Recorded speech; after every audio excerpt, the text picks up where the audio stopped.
우리 오늘은 그들이 비웃더라 라는 제목을 함께 말씀을 나누겠습니다. 여러분들은 친구분들이 많이 있으십니까? 교회 친구들 말고 교회 안 다니는 친구분들이요. 그분들을 자주 만나시나요? 저에게도 교회를 다니지 않는 친구들이 있습니다. 물론 교회 친구들도 있고 교회 말고 학교에서 만났던 친구들이 있어요. 그 중에 지금까지도 연락하는 친구들을 이렇게 제가 돌아보니까 중학교 친구 1명, 고등학교 친구 6명, 대학교 친구들 4명 이 정도 이렇게 만나고 있더라고요. 저하고 이 친구들하고는 이제 진짜 20년도 넘었죠. 30년 이렇게 오랫동안 알고 지냈던 친구들인데 정말 친한 친구들이고 결혼하고 아이를 낳고서도 종종 만났던 그런 친구들입니다. 30살 초중반 때까지만 해도요, 몇 달에 한 번씩은 정기적으로 이렇게 만나곤 했습니다. 그런데 그렇게 오래된 친구들인데도 최근 들어서 점점 만나게 되지 않다가 요 몇 년 동안에는 한 번도 만나지 못한 친구들이 대부분입니다. 물론 지금도 친구들한테는 종종 연락이 옵니다. 특히 연말이나 연초가 되면 송별회나 신년회를 이유로 한번 보자는 이야기가 많이 나와요. 그런데 최근 몇 년 동안에 그런 연락이 와도 저는 그 모임에 거의 잘 나가지 못했습니다. 바쁘고 시간이 안 맞은 이유가 제일 크기도 하지만 요즘에 이렇게 친구들을 만나러 이렇게 나가려고 생각을 해보면 조금 불편한 마음이 제 안에 커졌던 것 같아요. 그러니까 제 이 중학교, 고등학교, 대학교 친구들 중에는 교회를 다니는 친구들이 거의 없습니다. 다 착하고 건강한 친구들이기는 한데 교회는 안 다녀요. 교회를 안 다니는 이 40대 남자들이 이렇게 모이잖아요. 그럼 보통 뭐 할까요? 그분들이 모여서 당연히 술을 한 잔씩 하죠. 술을 마시면서 대화를 합니다. 이제는 술 먹으면서 게임할 나이는 지났잖아요. 그래서 술 먹고 그냥 사는 얘기를 이렇게 하죠. 친구들이 모여서 이렇게 술을 한 잔씩 하는 거, 그 자리가 불편한 거는 아닙니다. 친구들이 이렇게 술을 한 잔씩 마실 때 저도 옆에서 음료 마시면서 이야기를 자연스럽게 하면 되니까 그건 괜찮아요. 근데 요즘에 제가 점점 많이 불편해졌던 것 중에 하나는 함께 모여서 술을 마시면서 나누는 대화의 내용들이에요. 40대 남자들이 모여서 대화를 한다고 하면 여러분 무슨 대화를 할 것 같으십니까? 한 30대 초중반 때는요, 보통 만나면 자식 이야기, 그리고 직장 생활 이야기, 부장 이야기, 이런 이야기를 했던 것 같은데, 최근에 제가 이렇게 돌아보니까요, 요즘의 대부분의 대화는 돈 버는 이야기, 돈 벌고 싶은 이야기, 돈 벌었다는 이야기가 대부분입니다. 빠지지 않고 등장하는 게 말씀하신 것처럼 주식이고 부동산 이야기, 빠지지가 않아요. 친구들이 지금 돈을 벌고 있는 이야기, 돈 벌 수 있다는 이야기들을 이렇게 한 명 돌아가면서 한 바퀴를 이렇게 쭉 돌다 보면은 이제 어느새 제 차례가 옵니다. 친구들은 제가 목사인 것을 알지만 목사에 대해서는, 목사라는 직업에 대해서는 이제 아무것도 알지 못해요. 제가 처음에 신대원 간다고 했을 때만 하더라도 친구들은 제가 또 종교에 대한 공부를 더 많이 해서 교수가 되려나 보다 생각을 했다라고 합니다. 그리고 목사가 된다라고 했을 때에는 한국교회 목사들도 다 잘 살고 부자이기도 하고 하니까 그렇게 살려나 보다라고 생각했대요. 근데 만나서 제가 일부 대형교회 목사님들은 여유롭게 살지만 대부분은 그렇지 않다라는 이야기를 하고 또 제가 타고 왔던 자동차나 제가 살고 있는 모습들을 보면 그리고 그것이 한두 해가 아니라 거의 10년 넘게 이렇게 살고 있는 제 모습을 보면서 친구들이 목사의 삶이 화려하지 않구나라는 것을 이제 알게 됐어요. 그러면서 친구들이 이제는 정말 궁금해합니다. 너 왜 그러고 사냐 이런 거요. 그러면서 친구들은 요즘에 저한테 만나서나 또는 연락을 와서 통화를 하거나 얘기할 때 주로 이런 거 물어봐요. 너 정광훈 목사 아니야? 광화문에서는 왜 그러는 거냐? 이스라엘 국기는 왜 흔드는 거냐? 저한테 이제 이런 걸 물어보기도 합니다. 30대 때만 하더라도 그 친구들하고 함께 만나면요. 친구들이 막 돈 얘기, 돈 버는 얘기, 부동산 주식 이야기를 이렇게 막 할 때 저는 친구들에게 그래도 이렇게 물어보거나 대화를 했어요. 인생이 뭘 것 같아? 인생의 의미. 얘들아, 행복이 뭐냐? 사는 건 뭐고 죽는 건 뭐겠니? 뭐 이런 이야기들을 종종 간절하게 했던 때가 있었습니다. 제 친구들도 30대 중반까지는 저한테 심지어 물어왔던 친구들도 있었어요. 경지가 너는 행복하냐? 나 이렇게 살아가고 있는데 야 쉽지 않다. 이렇게 물어보는 친구들도 있었어요. 그런데 40대가 넘어가다 보니까요. 이제 제 친구들은 더 이상 삶에 대해서, 인생의 의미에 대해서, 죽음에 대해서, 행복에 대해서, 정의에 대해서 이런 이야기를 하는 것이 정말 이제는 낯설어졌다 싶습니다. 물론 친구들은 요즘에도 제가 말을 할 때 잘 경청해 주기는 하지만 제가 이런저런 이야기들을 하고 특히 나는 꿈꾸는 게 있어. 나는 좋은 교회를 세워보고 싶어. 이런 이야기를 조금 비추면 야, 경직이는 아직도 그런 꿈을 꾸는구나. 신기하다. 대단하다. 이런 반응들이 이렇게 돌아오는 걸 봐요. 그러다 보니까 친구들에게 야, 나는 꿈이 있다. 나는 교회를 세워서 건강한 공동체를 세우는 게 꿈이야. 이런 이야기를 차마 입 밖으로 내뱉는 게 저도 참 간지럽고 어색해지기도 했어요. 그들에게는 종교, 하나님, 사랑, 인생의 의미, 정의 이런 단어들은 인생을 살아가는데 별로 도움이 되지 않는다는 것을 이미 그들의 삶의 경험적으로 알게 되었습니다.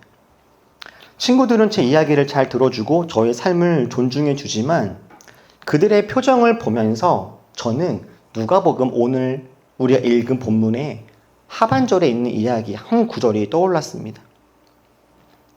우리 같이 한번 읽어볼까요? 53절입니다. 시작. 그들은 아이가 죽었음을 알고 있었으므로 예수를 비웃었다. 야이로라고 하는 회당장이 있습니다. 회당이라고 하는 곳은 유대인들의 예배 장소입니다. 그 회당에서는 예배도 드리고요. 재판도 하고 어린아이들은 교육을 받는 곳이기도 했습니다. 회당은 그 지역의 중심이에요. 야이로라고 하는 그 사람은 그런 회당의 장입니다. 회당장, 대표요. 이 야이로에게는요, 돈도 있고 명예도 있고 지위도 있는 그런 사람입니다. 이런 야이로에게 12살이 된 딸이 한 명 있습니다. 그런데 그 딸이 아픕니다. 돈도 있고 명예도 있고 힘도 있었던, 지위도 있었던 야이로가 딸을 고치기 위해서 이런저런 노력들을 기울여 봤지만 신통치가 않습니다. 근데 그때 어느 날 야이로는 예수님에 대한 이야기를 듣습니다. 예수라고 하는 사람이 있다. 그는 놀라운 기적을 행한다. 특별한 선지자다. 얘기를 듣자마자 아, 예수님은 우리 아이를 고쳐주실 수 있겠다라고 하는 믿음과 확신이 야이로의 마음에 들었습니다. 그래서 야이로는 예수님께 나아갔습니다. 이미 많은 것을 가지고 있고 누리고 있었던 야이로가 겉으로는 별 볼 것이 없는 예수님께 나아가서 믿음으로 간구합니다. 야이로가 예수님께 나아가서 주님께 간구했던 모습들을 보면요. 야이로는 무릎도 꿇고 자존심도 내려놓습니다. 오늘 우리가 읽은 말씀의 병행 구절인 마가복음과 마태복음을 함께 보면 야이로는 간곡히 간구했다 이렇게 이야기해요. 딸을 살리기 위해서 야이로는 간곡히 간구했습니다. 예수님께 부탁하고 도와달라 청하는 야이로의 모습을 보면 기도를 이렇게 해야 된다라고 하는 바른 모습들이 잘 나옵니다. 간절함이 있고요. 무릎을 꿇는 겸손함도 있습니다. 자신의 돈이나 명예를 의지하지 않고 주님을 의지하는 지혜도 있습니다.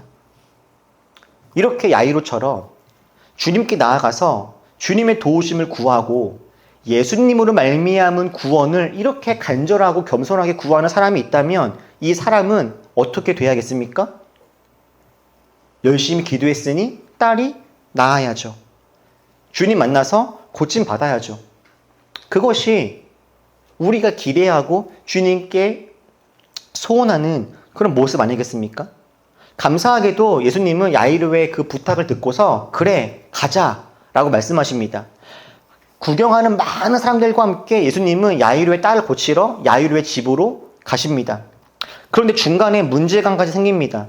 야이로의 딸을 고치러 가는 그 긴박한 상황 속에서 예수님이 가시던 길을 멈추시는 겁니다. 지금 빨리 가서 딸을 고쳐내야 되는데 딸이 지금 아주 위독한 상황 속에 있는데 주님께서 가다가 길을 멈추시는 거예요. 그리고 주위를 돌아보십니다. 그러면서 주님께서 이렇게 갑자기 말씀하십니다. 내게 손을 댄 사람이 누구냐?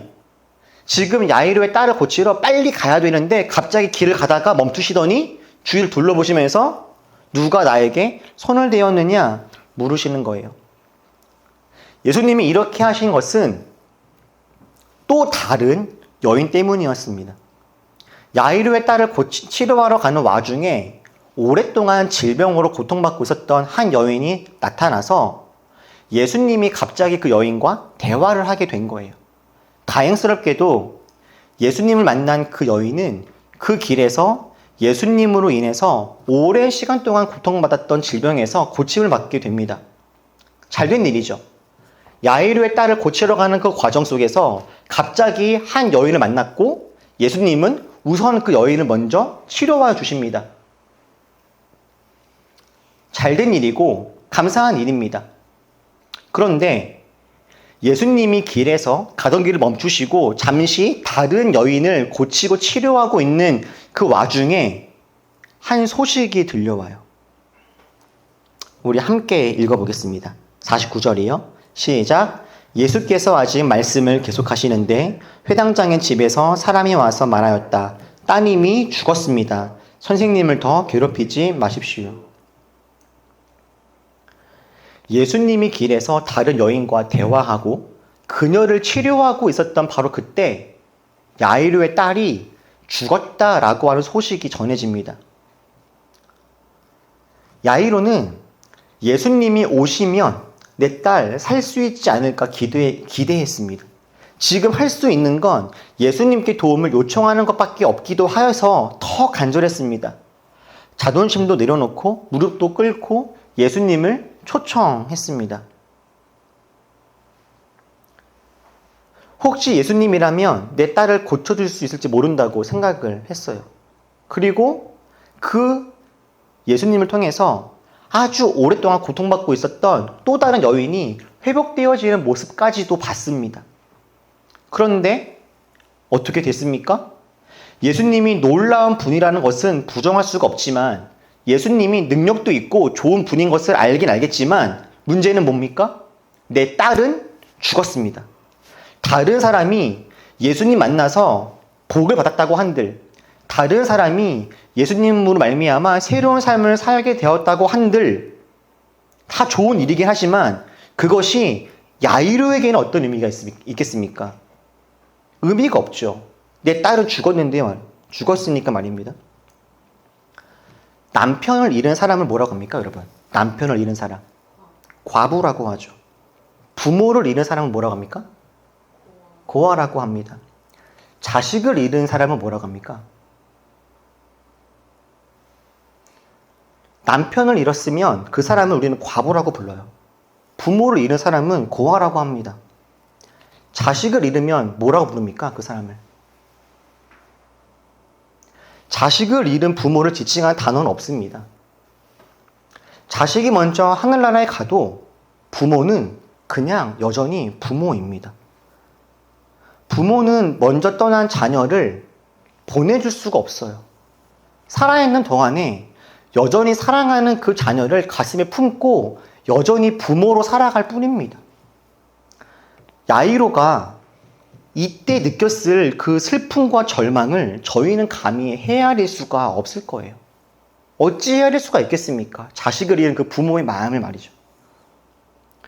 그런데 그렇게 큰 슬픔과 절망 속에 있는 야이로에게 예수님이 이런 말씀을 하십니다. 두려워하지 말고 믿기만 하여라. 딸이 나을 것이다. 여러분이 야이로라면,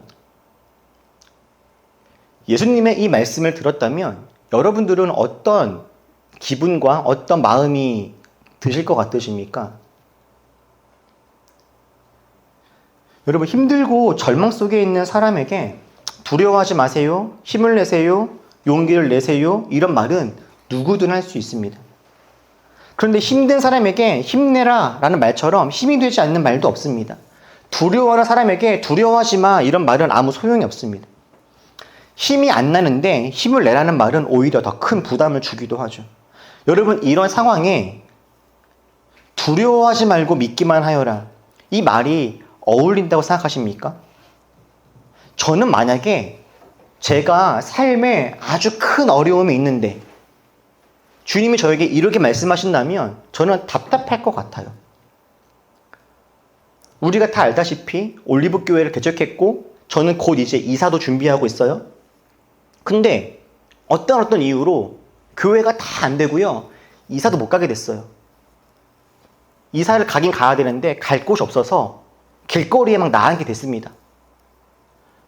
기도하면 주님께서 올리브 교회도 이사도 삶의 여러 가지 문제들도 잘 해결해 주실 거라고 기대했는데 어찌어찌 열심히 했는데 다 안 된 거예요.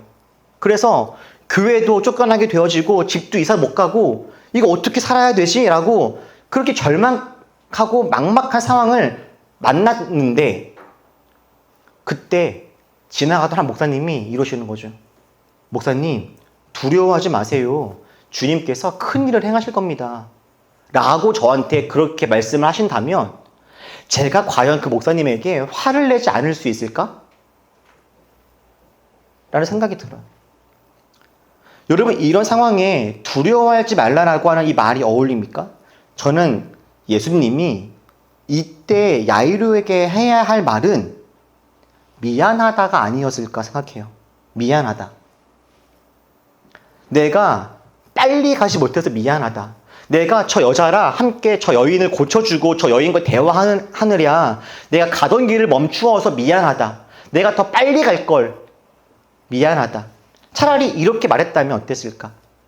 그것이 아니라면 오히려 야이로에게 너가 나에게 조금 더 빨리 오지 왜 이렇게 늦게 왔냐라고 오히려 야이로를 타박했으면 어땠을까? 그랬다면 예수님의 책임이 전가될 수도 있으니까 말이에요. 더 열심히 빨리 오지, 더 간절히 기도하지, 이렇게 말할 수도 있지 않았을까 싶어요. 그런데 예수님은 이 상황에 가장 필요 없는 이야기, 두려워하지 말아라, 딸이 나을 것이다, 이렇게 이야기하는 거예요. 그리고 이 이야기를 들은 사람들은요, 역시나 이렇게 반응합니다. 사람들은 모두 울며 그 아이에 대해 슬퍼하고 있었다. 예수께서 말씀하셨다. 울지 말아라. 아이가 죽은 것이 아니라 자고 있다. 그들은 아이가 죽었음을 알고 있으므로 예수를 비웃었다. 예수님께서 하시는 말씀을 듣고 두려워하지 말아라. 이 아이는 죽은 것이 아니다. 이런 말씀을 듣고 힘을 내어라. 괜찮다. 희망을 놓지 말아라. 이런 말씀을 듣고서 사람들은 어떻게 반응합니까? 예수님을 비웃습니다. 그곳에 많은 사람들에게 예수님의 말은 죽은 사람이 살아날 수 있다라고 말도 안 되는 이야기를 하는 허풍쟁이일 뿐입니다. 그들에게 예수님은 삶과 죽음에 대해서 아무것도 알지 못하는 철부지로밖에 보이지 않습니다. 자식을 잃고 슬픔 속에 있는 부모에게 헛된 희망을 심어주려고 하는 거짓말쟁이이고 헛된 것을 말하는 이상주의자이며 철없는 사람이에요. 그리고 이 사람들이 보기에 예수는 그냥 이제 30 조금 넘은 그냥 청년일 뿐입니다. 무엇보다 여기 있는 사람들이 예수님을 비웃을 수 있었던 아주 중요한 이유는 여기에 있는 사람들이 특별한 사람들이었기 때문입니다. 오늘 우리가 읽었던 누가복음 8장과 병행 구절인 똑같은 이야기를 쓰고 있었던 마태복음 9장을 보면 지금 예수님의 말을 듣고 비웃은 사람들이 어떤 사람인지를 특정해 줍니다. 마태복음은 지금 그 자리에 피리 부는 사람들과 떠드는 무리가 있었고 그들이 예수를 비웃었다라고 이야기해 줍니다. 여러분, 피리 부는 사람들과 떠드는 무리라고 적혀 있는 이 사람들은요, 장례식장 안에서 장례식이 잘 이루어질 수 있도록 돕는 사람들입니다. 장례식을 잘 치르기 위해서 피리 부는 사람들이 와서 피리를 불고 곡을 하고 떠드는 무리들이 와서 장례식장의 장례의 분위기가 잘 진행될 수 있도록 함께 도와주는 그런 사람들이에요. 다시 말하면 장례를 돕는 장례 전문가들, 상주회사의 직원들 같은 사람들인 거죠. 이 사람들은 일주일에도 몇 번씩, 하루에는, 어떨 때에는 하루에도 몇 번씩이나 누군가의 죽음을 보고 거기를 가서 늘상 하던 대로 피리를 불고 떠들었던 사람들입니다. 자기들이 피리를 불고 떠들고 시간이 지나면 이 시신은 무덤에 묻히고 무덤에 묻혀있는 시신은 얼마 지나지 않아서 부패하게 되는 것을 이 사람들은 너무도 자주 봤습니다. 이 사람들은 사람이 죽으면 어떻게 해야 되는지, 사람이 죽으면 어떻게 되는지 너무 잘 알고 있는 죽음에 관한 전문가들이에요. 그런데 이제 겨우 30살 조금 밖에 되지 않은 젊은이, 청년, 아직은 죽음이라는 거에 대해서 잘 알 수 없을 것 같은 저 젊은 사람이 딸이 죽은 게 아니라 잔다라고 말하니까 이 사람들은 우스운 거죠. 그런데 죽음에 관한 한 전문가였던 그 사람들이 모르는 게 한 가지가 있었어요. 그들은 분명 죽음에 관하여는 전문가일지 모르겠습니다. 사람을 딱 보면 지금 이 사람이 죽었는지 살았는지, CPR을 지금 더 해야 되는지 어차피 안 되는지를 정확하게 판단할 수 있는 죽음에 관한 전문가들이었을지는 모르지만 이들이 모르는 것이 한 가지가 있었죠. 뭘 몰랐을까요, 이 사람들은? 이들은 생명에 관하여는 아는 것이 하나도 없는 사람들이었습니다. 이들은 사람이 죽으면 어떻게 되는지에 대한 지식이 있지만 사람이 왜 죽는지, 죽음은 무엇인지, 생명은 무엇인지, 생명은 어떻게 오는 것인지 이런 것은 알지 못하고 알 수도 없는 사람들이에요. 그런데 예수님은 어떤 분이십니까? 죽음뿐만 아니라 생명을 주시는 분이시죠. 사람을 만드신 분입니다. 생기를 불어 넣으시는 분이 예수님, 우리 하나님이세요. 사람들은 죽음에 관하여는 전문가들일지 모르지만 생명에 대하여 그리고 하나님에 대하여 하나님의 아들인 예수님에 대하여는 무지한 사람들이었습니다. 그래서 그들은 예수님을 비웃을 수 있었던 거예요. 여러분, 제 친구들은 전문가들입니다. 이제는 정말 전문가가 되었습니다. 돈이 얼마나 좋은지를 잘 아는 전문가들이에요. 돈이 있으면 세상이 얼마나 편한지를 잘 알고 경험하고 누리는 그런 사람들입니다. 어떻게 하면 돈을 많이 벌 수 있는지를 아는 부동산 전문가도 있고요. 주식을 정말 잘하는 그런 친구들도 있습니다. 어떻게 하면 사회 속에서 처세를 잘하고 영업을 잘할 수 있는지를 이미 아는 그런 전문가들도 있습니다. 나이가 40이 넘으니까 세상이 어떻게 돌아가는지, 어디에 줄을 대야 되는지 이제는 잘 알게 된 세상의 전문가들이 되었습니다. 제 친구들만 그런가요? 아니요. 초등학교 고학년만 되면 그 조그만 아이들도 이 세상을 어떻게 살아가야 되는지를 알게 되어지는 그런 세상의 전문가가 됩니다. 초등학교 고학년만 되더라도 이 아이들도 잘 살려면, 행복하려면 이렇게 돼야 되고 이렇게 해야 한다고 다 자기들만의 정답을 가지고 있습니다. 초등학교 애들도 알아요. 초등학교 애들도. 이 정도는 벌어야지. 이런 학교는 가야지. 이렇게는 모아야지. 애들도 압니다. 애들도. 그런데 그런 인생의 전문가들에게 여러분 하나님이 물으십니다. 그리고 우리들에게도 물으세요. 조금 긴 말씀인데 여러분 우리 하나님이 우리에게 말씀하신다, 질문하신다라는 마음으로 우리 조금 긴 말씀이지만 좀 함께 읽어봤으면 좋겠습니다.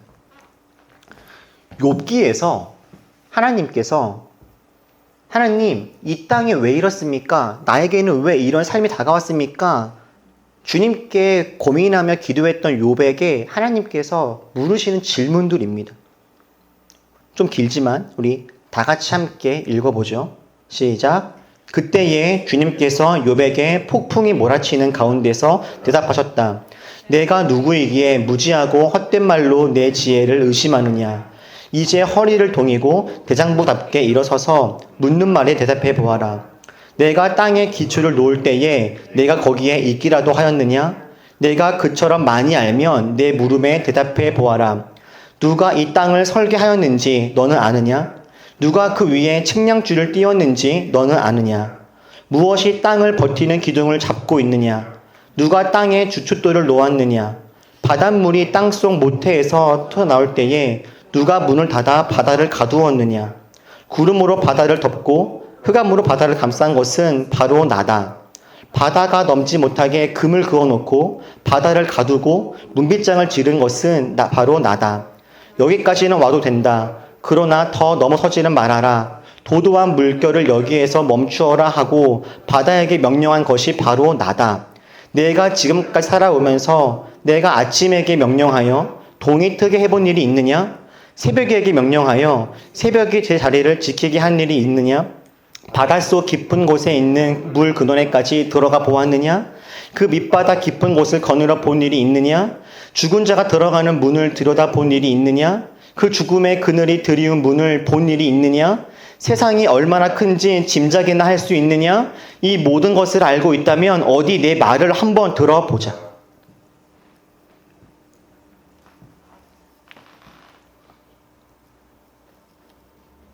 하나님은 욥에게 아주 많은 질문들을 내뱉으십니다. 성경 66권 중에서 하나님이 한 번도 쉬지 않고 이렇게 자신의 목소리를 오랫동안 내뱉은 것은 욥기 38장 이후부터밖에 없어요. 오늘 우리가 함께 읽기만 해도 숨이 가쁘죠? 여러분, 하나님이 욥에게 삶의 세상의 여러 가지 일들에 대해서 욥에게 마구 이렇게 쏟아내셨습니다. 그런데 하나님의 이런 쏟아내었던 하나님의 이 놀라운 질문들에 여러분 우리가 대답할 수 있는 것이 있습니까? 인생에 대해서 이제 우리는 더 많은 것을 알고 있다라고 생각을 했지만 여러분 주님께서 우리에게 말씀하시는 저 질문에 우리가 정확하게 이야기할 수 있는 것이 무엇이 있습니까? 우리는 우리 삶에 너무나 무지합니다. 우리는 아주 작은 문제만 다가와도 어찌해야 할지 쩔쩔매게 됩니다. 돈이 있으면 해결될 수 있을 것 같지만 돈으로 해결하지 못하는 문제가 수천 수만 가지입니다. 삶을 살아가다 보면 하나님은 자꾸만 작아 보이고 우리의 삶의 무게나 내 안의 욕심들이 너무나 커 보일 때가 있습니다. 돈의 위력과 사람들에게 받는 인정과 인기가 너무 찬란해서 하나님 말씀이 시시해 보이고 하나님의 존재가 희미하게 보이는 순간들도 있어요. 주님이 우리에게 희망을 말씀하시고 죄를 말씀하시고 사랑을 말씀하셔도 그 이야기가 너무나 시시하고 비웃게 되어지는 순간들도 있습니다. 내 삶의 고난은 너무 생생해서 내일에 대한 주님의 기대와 미래와 말씀들은 너무나 우스워 보이는 순간들도 너무나 많이 다가옵니다. 그러나 여러분, 비록 우리가 우리 삶에는 전문가들일지 몰라도 여전히 우리는 모르는 것이 너무나 많습니다. 지금 우리 시대에 박사들이 그렇죠. 박사. 저는 옛날에 박사를 어릴 때, 아기 때 박사를 박사라고 부르지 않았습니다. 여러분, 우리 어릴 때 박사들은 뭐라고 불렀죠? 그렇죠. 박사라고 안 하고요. 우리는 척척 박사라고 했습니다. 이게 무슨 말입니까? 뭐가 모르겠어요. 하지만 박사들은요, 척척 다 해냅니다. 이걸 어떻게 해야 되지? 다 해내요. 그런데 여러분, 우리가 이제 커서 다 대학 나오고 대학원 가보니까 이제 알겠죠? 박사들 어떻습니까? 척척 박사이던가요? 아니에요. 박사들은 자기가 알고 있는 그 작은 분야 하나에서만 조금 더 많이 알 뿐입니다. 처음에 학부 공부할 때는 이만큼을 배우다가 석사를 가면 정리를 좀 하다가 박사를 가면 이 중에서 한 가지만 꼬집어서 깊이 연구하죠. 박사들일수록 자기 분야밖에 몰라요. 박사인데 집에서 제대로 할 수 있는 요리 하나가 없고요. 박사인데 빨래 하나 못 돌리고 박사인데 누구 하나 위로하는 것도 못하는 사람들이 부지기수입니다. 여러분, 우리 시대의 전문가가 이런 모습이다라는 생각이 많이 들어요. 우리 너무 쉽게 하나님을 비웃지 않았으면 좋겠습니다. 우리 하나님을 기대하고 소망하면서 살았으면 좋겠습니다. 하나님이 우리에게 원하시는 건 우리가 사람을 살려내라고 하는 것이 아니라 하나님이 하실 일들을 기대하며 바라보라는 겁니다. 두려워하지 말고 하루하루 소망과 기쁨 속에서 하나님이 하실 일들을 기대해 보라는 것이에요. 여러분, 우리 하나님은 우리 생각보다 훨씬 크신 분입니다. 여전히 삶의 크고 작은 문제들을 만나다 보면 하나님이 우리에게 하신 말씀들이 우스워 보이고 비웃게 되어지는 그런 순간들이 다가오지만 여러분, 하나님이 우리 가운데 이루실 일들을 함께 기대하고 기도하면서 주님을 끝까지 잘 따라가는, 주님을 비웃지 않고 신뢰할 수 있는 그런 지혜로운 우리 모두의 삶이 되기를 주님의 이름으로 축복합니다. 기도하겠습니다.